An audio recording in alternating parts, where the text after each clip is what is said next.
everybody. Welcome to Devcon. My name is Dev. And I hope you guys are all feeling good today. Quick show of hands. How many of you are arriving to Bangkok for Devcon? Nice, I see some hands. Cool, welcome, welcome. So I don't have the clicker yet. Is there a clicker around to move the slides? But we'll keep going to the next slides. But this is a panel on the state of DAOs in Asia, which is going to go into a number of different themes, really capturing the state of the art of where DAOs are. And we're really joined by a beautiful panel of people who've been doing research in the space and have a lot of data to share with you. We'll do a quick introduction. It'll be very engaging. Keen to get some of your thoughts as well on where you think DAOs are. And then we'll go straight into the panel with the presentations, and then we'll have a conversation. So first off, who are we? So this panel represents DAOstar Asia, which is a non-for-profit project aiming to explore and promote and catalyze diverse forms of DAOs and decentralized communities globally.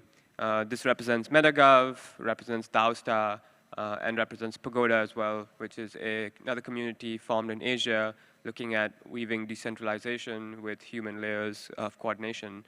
And yeah, so I think this group really represents a lot of the state of the art of research of what DAOs look like in Asia especially, and why that might be different from what that looks like in other parts of the world, which some of you may be from, and how can we take this conversation forward towards really, yeah, I think fulfilling some of the infinite garden visions that Ethereum community has.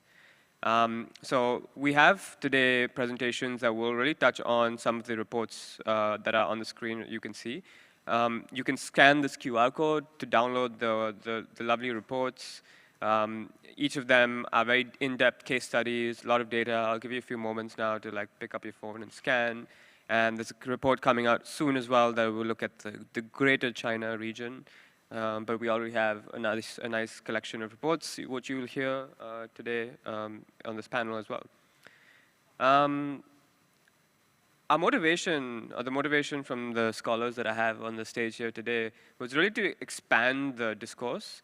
The discourse in DAOs has evolved over time, and we're at a state today where we really need to perhaps move forward in terms of our definitions of how do we even think of DAOs, and why are they useful, what's the real value that comes from it, and how can we find that value and grow from there, and to engage local partners, right?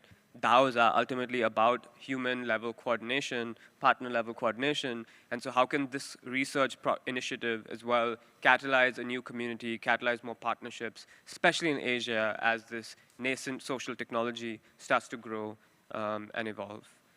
So here comes the engaging part. I hope all of you had your coffees and teas and breakfasts, because we have questions for you. We have a Slido session here. You can scan this code, and we'd love to hear from you. What are the keywords that come to your mind when you think of DAOs? This is, yeah, any keywords, anything that comes up when you think of DAOs. You can scan this, and it'll actually populate live for us, all so we can actually get a live cloud mapping of what this room thinks about. Cool, I see open source, I see community, of course we have decentralization, we'll give a few moments, decentralized organization, yes, governance, more governance, perhaps not enough governance, voting, coordination, but governance seems to be the winners, okay, community up in the lead now. Nice, we all like community, even though we all don't struggle to define what it is, and I think that will be part of our, probably the research as well, so this is useful. On-chain treasury, cool, so I think we're seeing quite a bit. So this data is actually going to be useful, I think, as part of the research effort, so thank you for sharing. Coffee, okay. Maybe we can unpack that in the discussion, guys, what do you think? Cool, so we move to the next slide. I think we have a few minutes. Voting, nice. Nice, I think that's a good, nice diverse set. Thank you for sharing.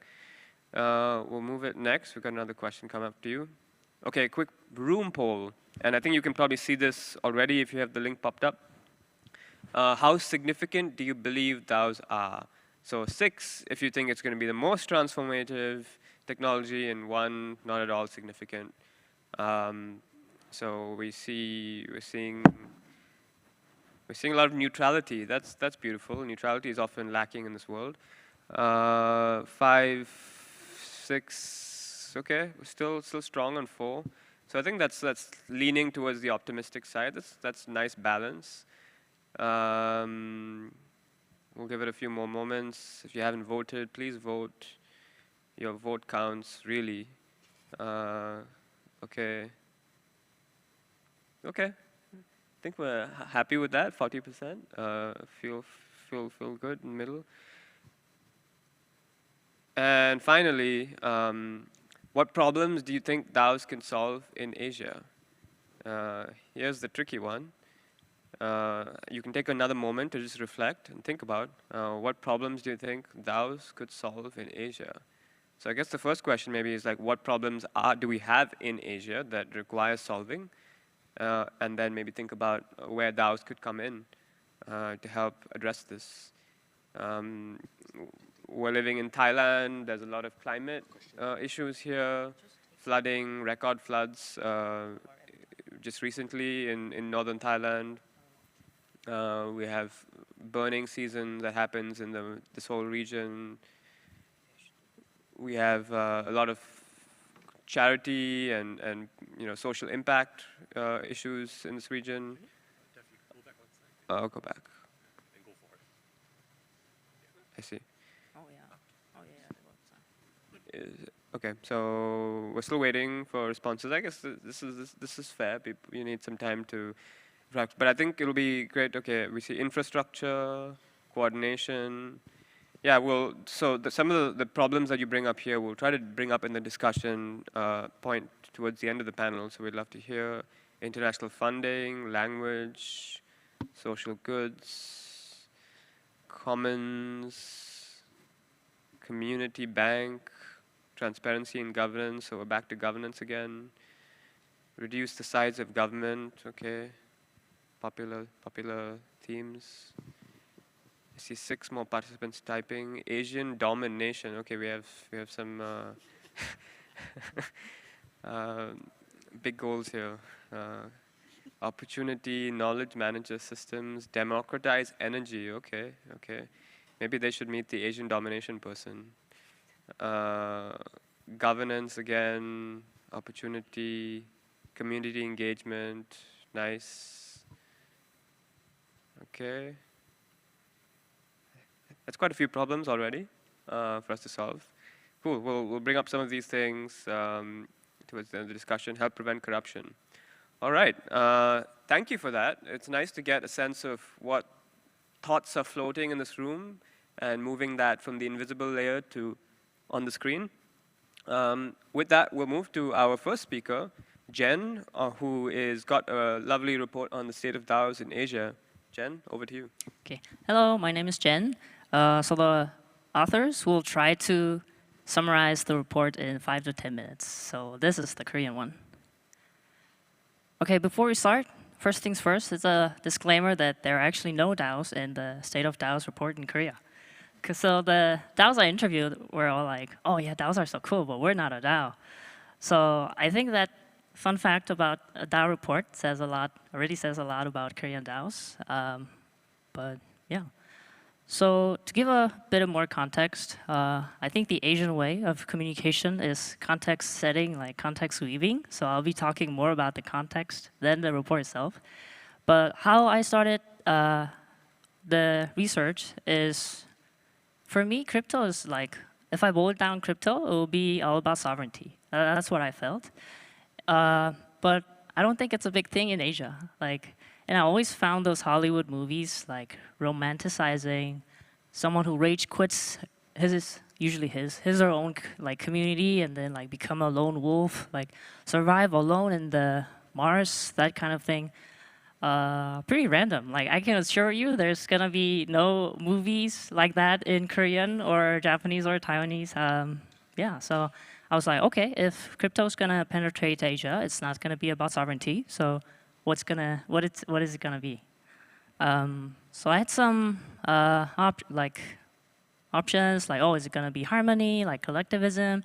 And then I always wanted to do meme-driven research, so I was looking for a meme on collectivism, and this is what I found. So I was like, oh, it's very evil-looking. It looks worse than Moloch itself, and individualism is like the shiny knight, like defeating collectivism. So I was like, oh, okay, it's for me, collectivism is just another operating system, and there's probably a lot of misconception about it. So, because like, if you ask me, for me, it's more like this. It's like, yeah, because trustless code's been around for like a while now. Like smart contracts don't need to be on chain, like protocols, but they don't seem to have solved, like single-handedly solved the coordination failure. Yes, and one thing that helped me understand this difference between OS was the rice farming and wheat farming. So, I mean, and then if you're born into a climate, right? So you don't choose which crop you're gonna grow. And if you're born into a rice farming climate, then it's probably like a lot of rain, but rice still requires like 3 times more water than wheat. So there needs to be a village level coordination for the irrigation, and then it's much more labor intensive. But then in return, rice can support like 50% more people per capita, so there's like a trade-off. And on the other hand, there's wheat farming that only requires rain. So if you don't like your villagers, you can rage quit and just be a lone rancher. Yes, so yeah, and last context. I found that there's a preference over centralization for Koreans. It's been throughout our like thousands of history, and also so this is another popular meme of the Korean War. It's like 1950s. Back then, we used to be the biggest export was babies, because there were so many war orphans. They are both probably war orphans too. And yeah, the graph is like GDP per capita, and you can see South Korea is like near France and UK, and that began in 1990s, I think. So if we go back to 1960s, the World Bank says like the GNP was like $60-something. So I was like, oh, but it wasn't a typo. It was literally like $60-something. So it was like double-digit growth every year. And what led that growth was the centralized approach of the government and the conglomerates. So it was very top-down. It was very much like a North Korean economic growth model. That's the statue of the North Korean leaders, people bowing down. So I don't think we have a natural tendency to dislike centralization.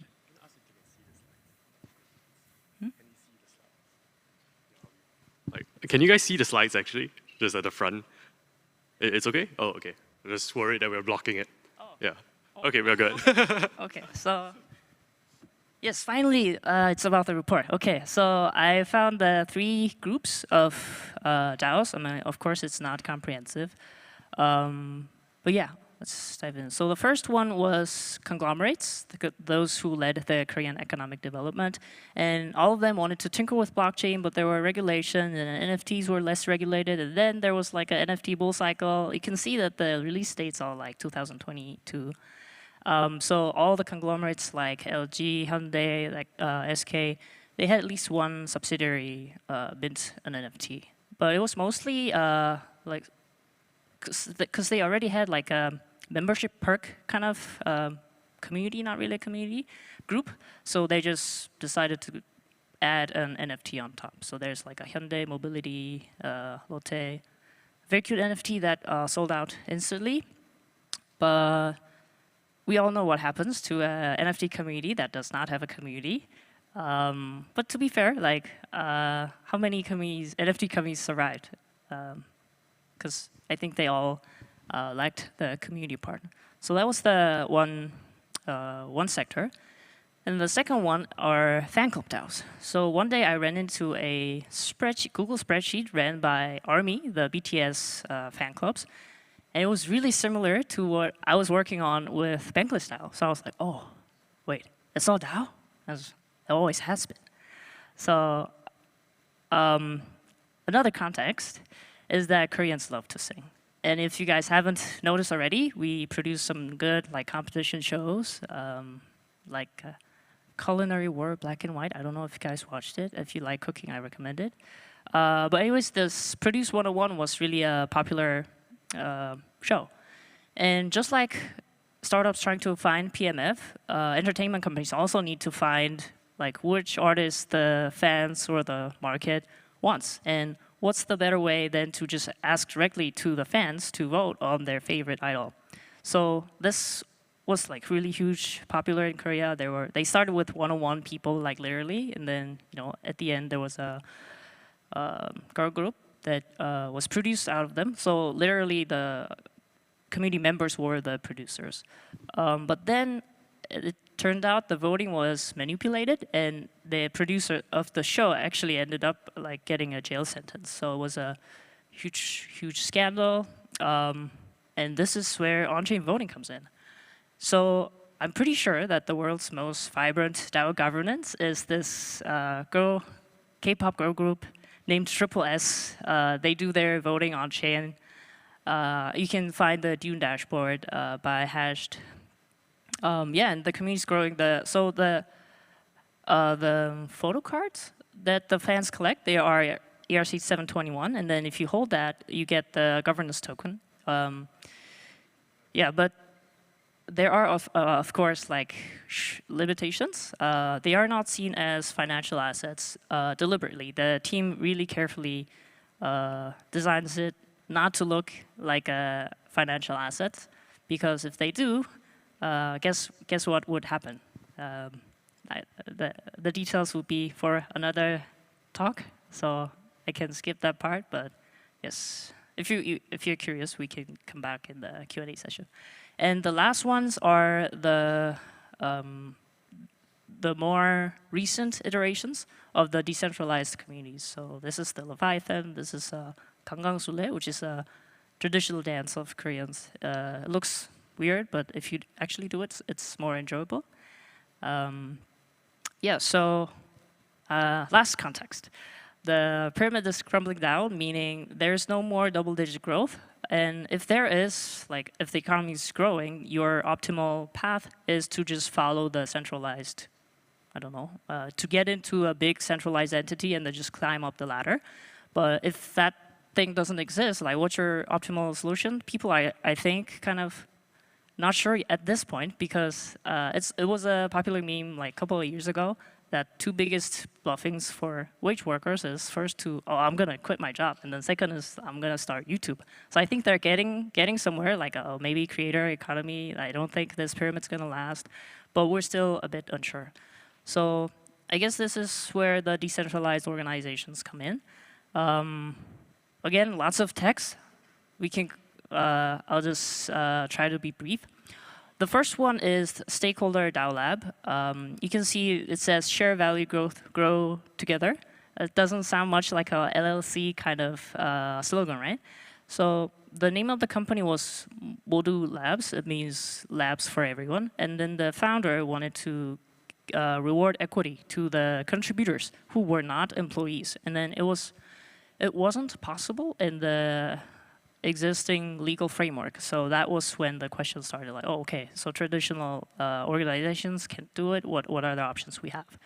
So they're still iterating actively. The second one, like, they want to promote more zero waste lifestyle. They are the network of cafes. They want to share the reusable cups, because if customers don't bring their own cups, you want to share it. And then Freaky Fox Crew, they also have their own community currency to incentivize what regenerative activities they want to incentivize, and then have a market.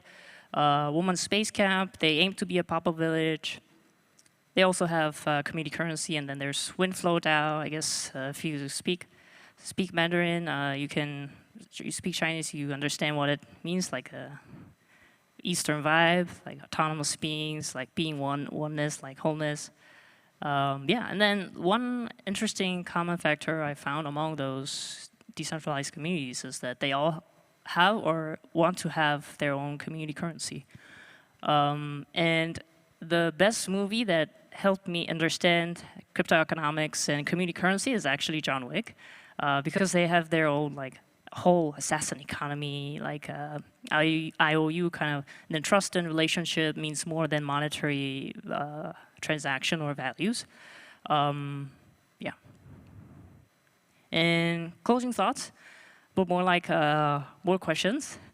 I didn't realize I wrote so much when I was creating this slide. I'll just use the read the first one. So I feel like there's no imminent need or want for Korean decentralized organizations to like go on chain right now, because I think it's like a different kind of OS, right? We want to build more trust and then expand that trust network, because like currently at least it's under the number, so you don't really need the trustless, scalable technology.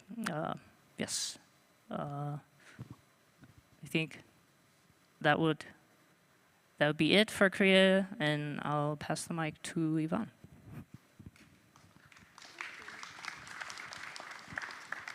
Hello, I'm Yvonne, and I'm an active participant and contributor in the civic tech community and also Web3 DAO communities in Taiwan. So I co-authored the State of DAOs in Taiwan report, and I'm going to share a little bit into the report later. So to begin with the report, I want to share an overview of the DAOs in Taiwan. So for the current DAOs in Taiwan that are more active, there are several different DAOs like FabDAO, DAO0, Volume DAO, 不知道, and 学DAO. So these different DAOs, they have different projects. For FabDAO, they focus on art collection and also action, mechanism, and implementation on social goods. And for DAO0, it's a subgroup of Gov0, which is the largest civic tech community in Taiwan, and it focuses more on public goods. For Volume DAO, it focuses more on art collection and generative art, and it is also currently holding an exhibition called Dialogue, and it is now exhibiting in Seoul. So if anyone is in Korea, you can try to take a look over it. And 不知道 hosts the largest crypto and blockchain event in Taiwan every year on December, which is Taipei Blockchain Week. And 学DAO is a subgroup of 不知道. It connects student builders in among different Taiwanese blockchain student clubs. So this is an overview, some photos from different events from the Taiwanese DAO organizations. So on the front, on the top, we can see Taipei Blockchain Week and the exhibition that I just mentioned, and also a student hackathon held by 学DAO.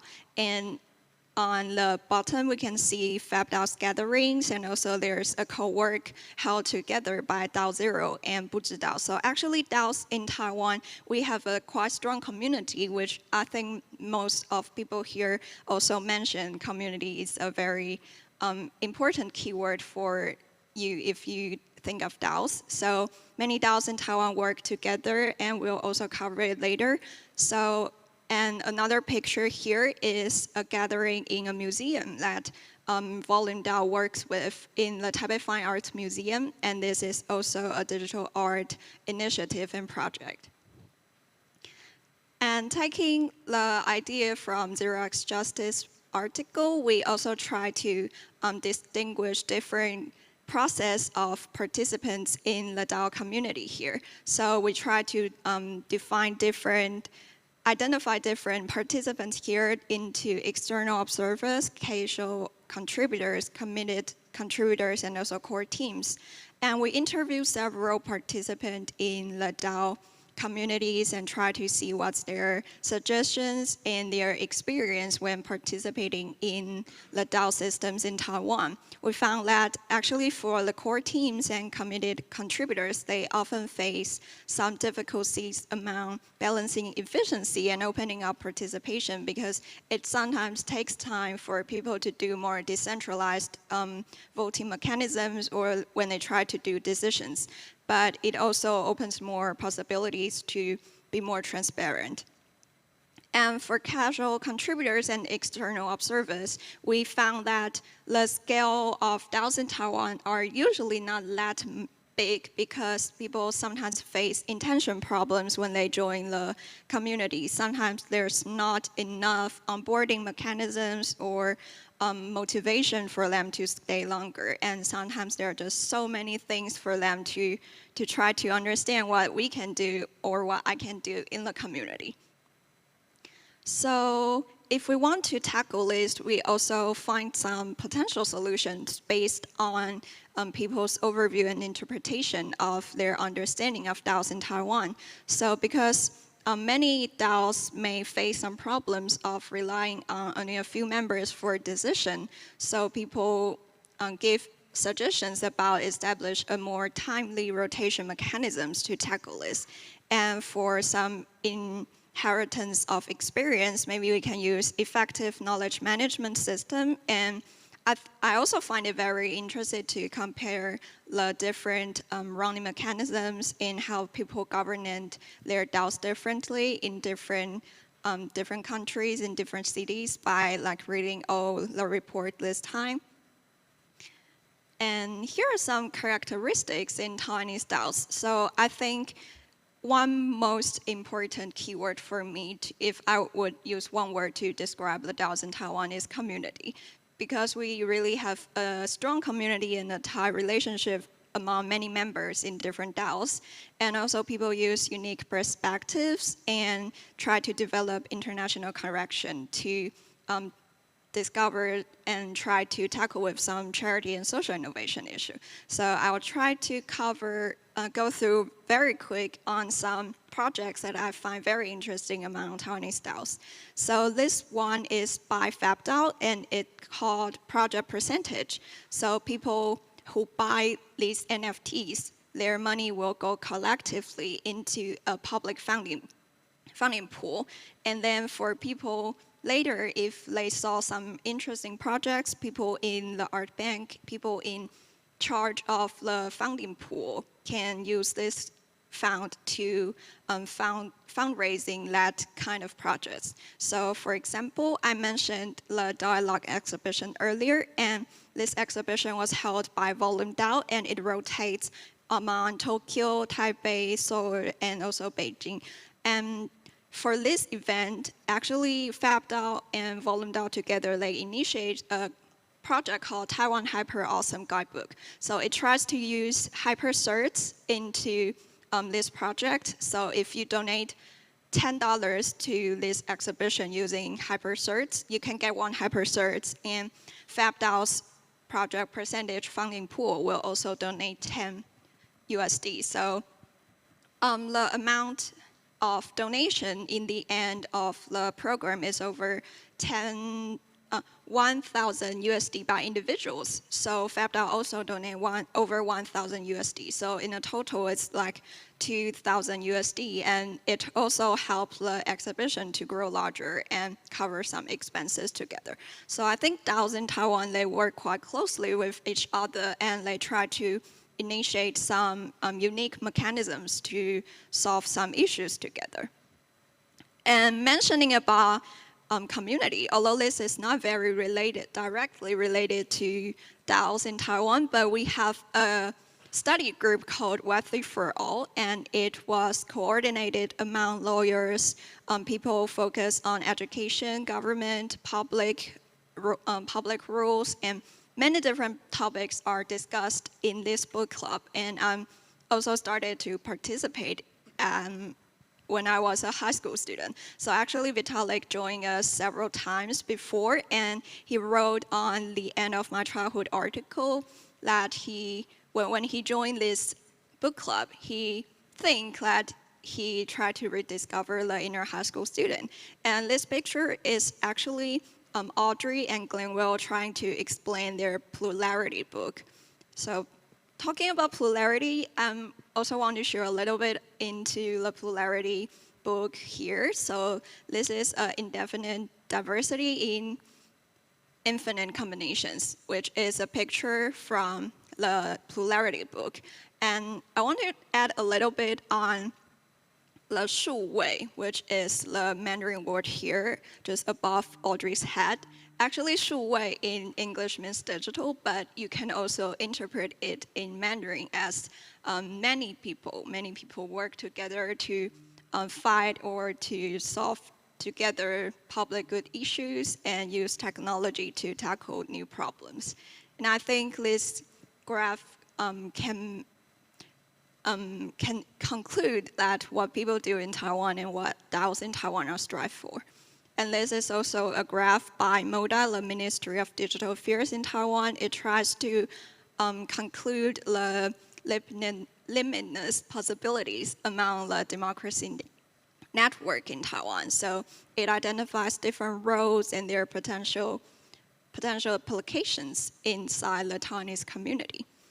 So here comes the last part of my sharing today. So this is not the DAO study that we are doing this time. This was a DAO study, a more thoroughly DAO study last year, but we did it in Mandarin. So if you cannot read Mandarin, maybe you can use some technology to help you. And this is a DAO study that we covered last year quite thoroughly that have topics around DAO regulations and koala model law and also the DAO description in Taiwan. So I think it will be helpful for you to learn more about the situation more thoroughly among the Taiwanese society.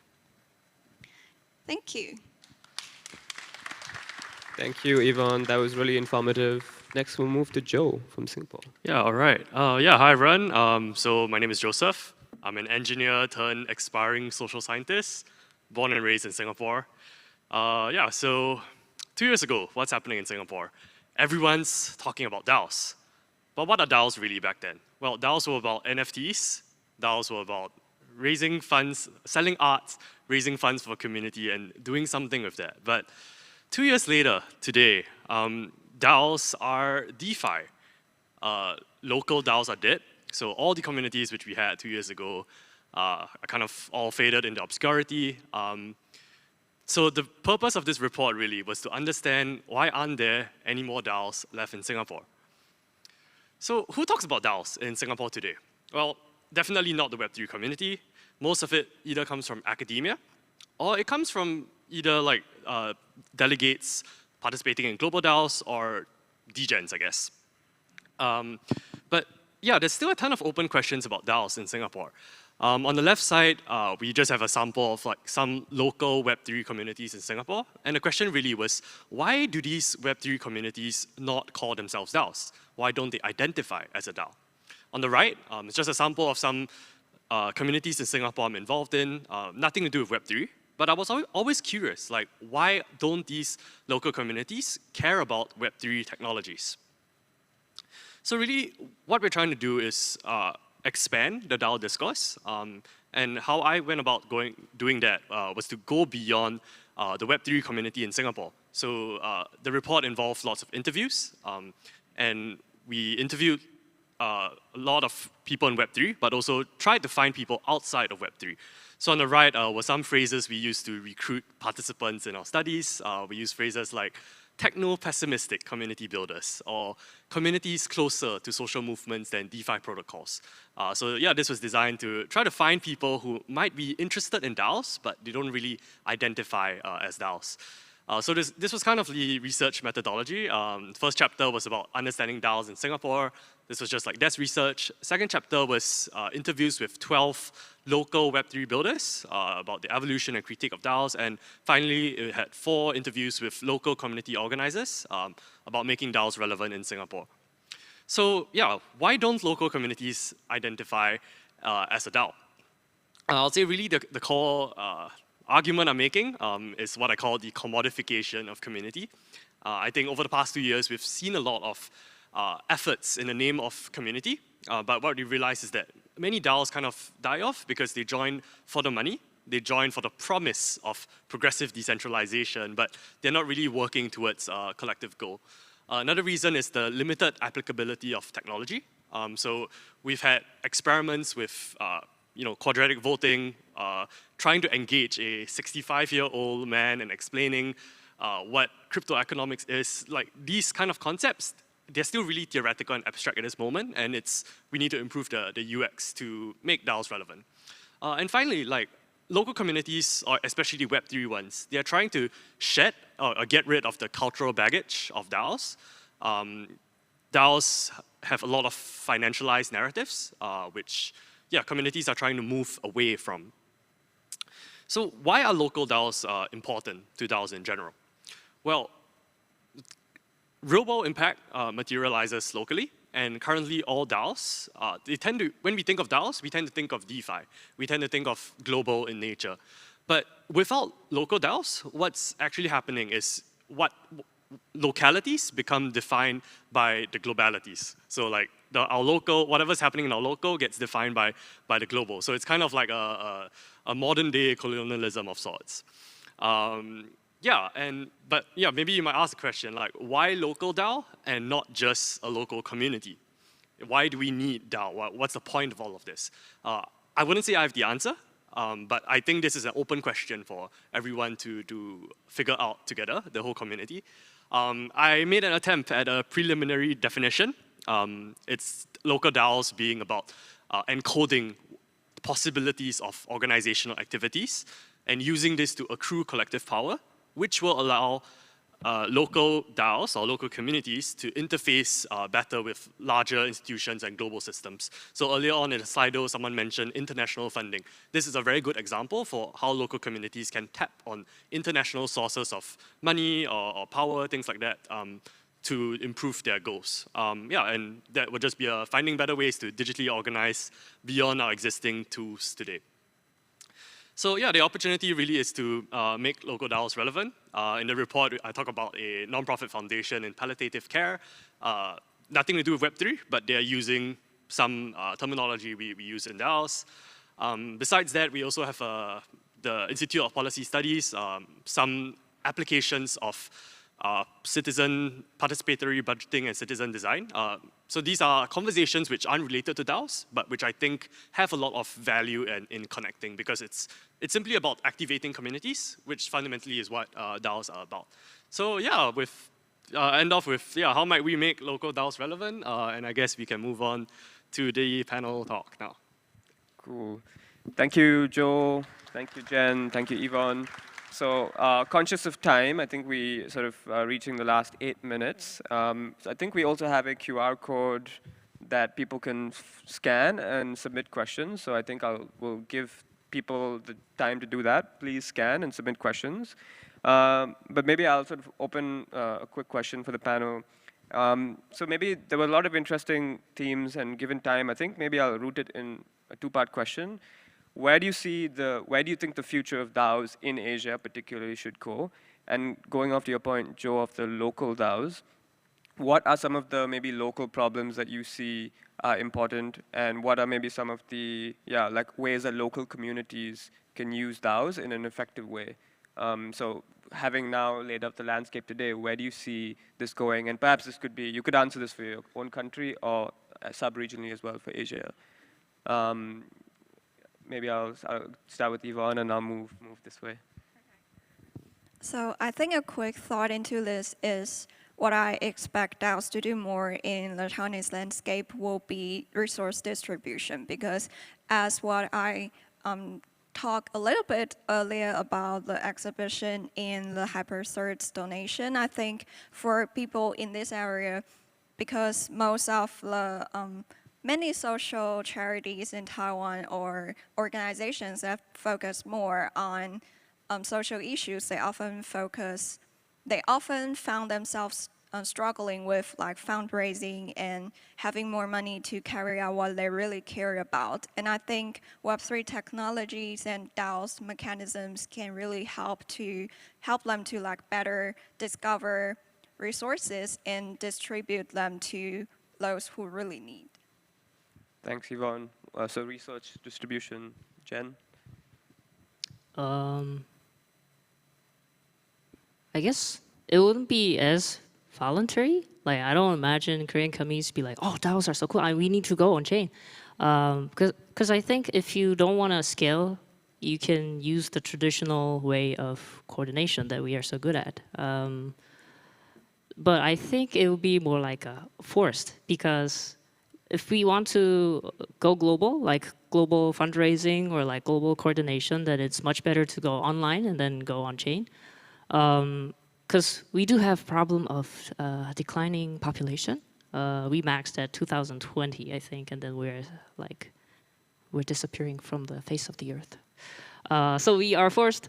So now the academics are feeling it. Like there aren't enough students in the PhD, and then like 5 years, it will be the companies that's feeling the burn, right? So the organization will be forced to coordinate online and tap into global resource. So I guess global coordination. Yeah. Back to coordination, Joe. Yeah, sure. So I think that, okay, so even though I introduced this distinction between local and global DAOs, in the report, one of our interviewees actually mentioned that local or global doesn't matter. What DAOs are about is it's about openness, and it's about collaboration. So I feel like to me the future of DAOs is kind of like somewhere in between. I think we don't have enough research yet to conclude that DAOs don't work for communities of less than Dunbar's number, less than 150. But personally, I think that's the view I'm more moving towards. So if you look around, think of the communities you are participating in, most of them are going to be less than 150, or they're going to be really, really big. We don't have much of the in-between. So where I think it might help is in like, kind of like social movements or like philosophy-based kind of movements. So in my mind, I'm thinking of like the forest school philosophy, or even like the post-growth social movements. So these are like kind of ways of thinking, which there are local activations. You have local communities meeting up to discuss about these social issues and figure out how do we, I don't know, lead a post-growth life as an example. But there's actually a whole global movement around that as well, which a lot of local communities are disconnected from the global conversations. So I think the future of DAOs really, it's about finding a way to better coordinate the interface between the local and global, or like to create like a new like meso level kind of community that can allow like maybe communities in Taiwan, Singapore, Korea to like work together instead. So I think, yeah, that to me is like the promise of DAOs. Interesting. Cool. We have about a couple minutes left. If there are any questions, I don't see any on the screen yet, so I guess no one sent any, but if you'd like to raise your hand, we can also do human level coordination without the QR code. There will be. Yeah, feel free to raise your hand. I'm sure there are some questions that are bubbling. But I think it's really interesting. I mean, Jen, you brought up in your presentation about the wheat versus rice and how environment, defines our coordination and defines what we need from community. And sort of hearing from you, Joe, as well, just talking about the lack of local DAOs and this heavy global, almost like colonization. And it was interesting also hearing on the different ways that the ecosystems have grown, right? I think from Jen, there was a lot of conglomerate, there was a lot of big, like K-pop, big culture. In Taiwan, we had maybe a bit more, like a lot of heavy local, well, maybe for, in Singapore, there were a lack of local DAOs, but here we have maybe an abundance of local DAOs. I wonder how you could see this sort of cross-pollination take place, where perhaps there's examples like where conglomerates are able to do things that with the scale and resources that local communities can't. But I was wondering like how you can see cross-pollination between either like your 3 countries or other parts that can help us, like each help sort of address the strengths, weaknesses of each other, and in a true fashion kind of have a bit of a, for the lack of a better word, and I use this very heavily, like a pan-Asian, level of coordination. Any thoughts on that, on sort of cross-pollination? I think there are some questions on the QR code. Oh, okay. Where's the clicker? Maybe we go next. It's not working. It doesn't go next. Oh, okay. Do we know how to get the questions up? Yeah. Okay. We do have a couple of questions right over there. Feel free to continue scanning the QR code. If you have a few more questions, you can also vote the questions you most resonate with. Or you can go to your Devcon passport and look for this session and then scroll up and then you'll find it at the bottom so you can ask questions. But maybe we can start off with the first question. Yeah, looks like we have a bonus 10 minutes, we realized. Okay, first question. What happens if the girl groups, I'm assuming we're talking about K-pop, girl groups are perceived as the financial assets? This was the triple S, I think. Yeah. Yeah, actually, actually, there's a better person to answer this question in the audience, but I'll take, since I have the mic, I'll answer. So there was one group that tried, actually for a very famous idol in Korea. And then they did have financial value. And what happens, I mean, I guess it happens all around DAOs, right? It's not a governance token anymore, it's a financial token. So like inside the fan clubs, the people who are incentivized by monetary gain, like there's sudden like a rush inside, and then there are probably a lot of disagreements between the two, right? And guess who wins if the two parties fight? So yes, yeah, I mean, you can see the similar graph for the that NFT too. I can take the next question on Burma. Yeah, I think this is a really, really good question. And I think it's important to talk about. Yeah, like there's definitely a lot of, maybe the most core use case for DAOs might actually be found here, which we haven't discovered yet. Like how like, you know, data money, like I mean, Bitcoin is most used in, the most useful use case of Bitcoin is in countries with hyperinflation. So maybe the most useful use case of DAOs is in such countries. So yeah, reach out to us, DAOstar Asia, and we can discuss like working together to do like a state of DAOs in Myanmar. That would be awesome. Yeah, definitely. Next question. Internal politics are a factor in decision-making in communities. Do you think proposals should have the space within DAOs to influence the community's vote? If not, how can we reduce the number of, I'm assuming that's bad actors in that question? Any takers for that? So it's internal politics. Do you think proposals should have space within DAOs to influence? I think proposals already have lots of space. There are some studies showing that, yeah, like we shouldn't even be, we've been distracted talking about on-chain voting when most of the soft power is actually in who gets the right to create the proposal or who gets the right to get the attention on the proposal they made. So yeah, it's important, which is why the conversation should go beyond just like on-chain voting stuff. Yeah, and I think I want to add something for the Taiwanese situation. So I think for most of the DAOs in Taiwan, most of them like work in Discord, and they some of them have a regular once a week meeting, so people can feel to join if they want to discuss something, and there will be like people moderating. And if you want to give a suggestion or a proposal, you can always like post it, and people will be happy to discuss with you if that's reasonable. Yeah, one thing I was surprised when I was hearing about Taiwanese DAOs is that they like don't vote as often as a way of making like coming to an agreement, because there's always like a thick context and always like just weaving of conversations. So yeah, I guess there already is like a soft social capital part already. So yes. Cool. Next question. I love this question. Simple, crisp to the point. What is the point of DAOs? I'm hearing words like openness and inclusivity. Yeah. I think we've already addressed that, I think, in different ways, but perhaps we want to be a sharper. Yeah, I can take this. Yeah, I agree. What's the point of DAOs? Which is why nobody in Singapore says that we are DAOs. So I agree with this question. I'm going to combine this with the third question below here, which is why do you want to make non-financial DAOs relevant? So the reason we want to make non-financial DAOs relevant is because if we want Web3 as a whole to have real-world impact, we need to go beyond DeFi or go beyond financial narratives. Like if you look at how, like, I don't know, Devcon itself is organized as a whole, Devcon isn't really a DAO. Devcon is a community that involves lots of volunteers, involves lots of people to organize. And money was involved, but it wasn't the core use case. Like, we are moving money to communicate something.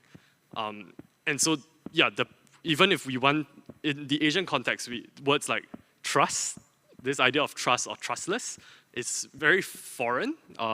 Yeah, and I'm sure y'all have more to say about trust and trustless as well.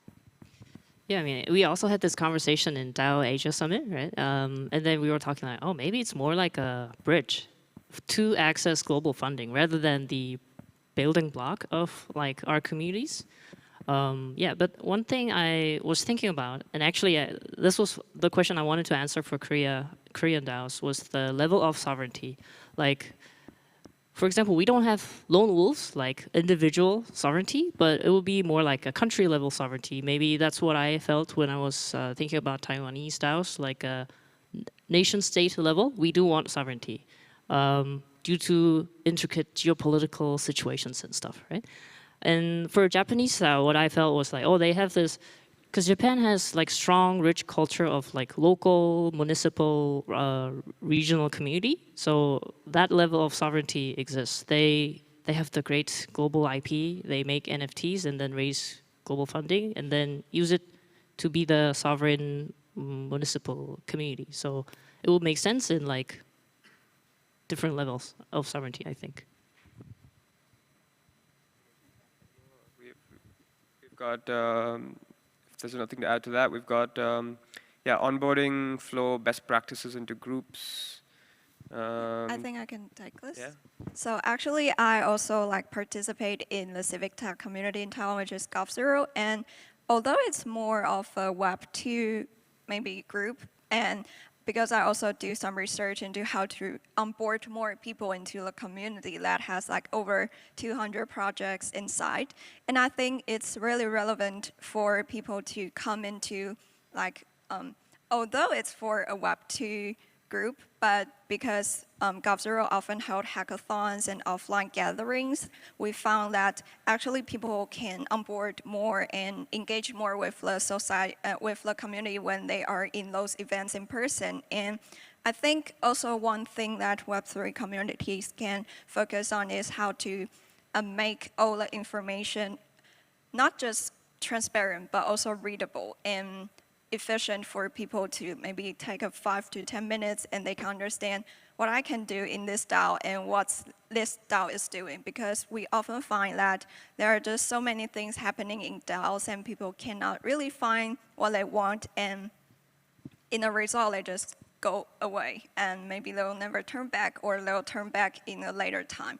So I think that people should gather the information and make it more readable and understandable to newcomers. It will be a very good way to welcome them to the community.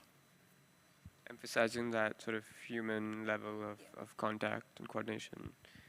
A couple more questions there, you guys, if you see anything you want to take. I'm sure that how to establish my DAO, there's probably many resources, I think, like around here in Devcon as well, towards that. Yeah. Financial, we see legal recognition. We see, yeah, how to be legally recognized to transact, to limit potential personal liabilities, very legal question. Yeah. So like last week, I think Abu Dhabi has a new like law about recognizing DAOs. Yeah, in Asia, I feel it's still a new conversation.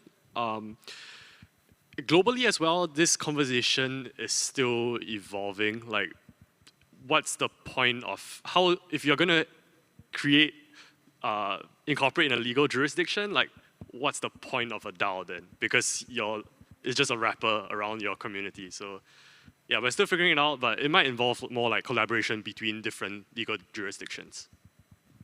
And one little thing to add. So actually, the QR code that I shared just earlier about the Taiwanese DAO research, not in this report, but the one we did last year, we covered quite thoroughly about the legal positions of DAOs that might happen and what other international organizations or different governments work with this in the report. So if you are interested, maybe you can take a look.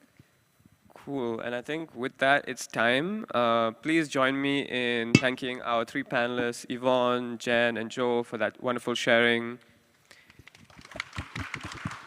And they'll be around, I'm sure. Please come find them, ask your questions. For those who want to learn more about DAOs, those who want to fund more research into DAOs, I'm sure come find these guys and enjoy the rest of your day. Thank you.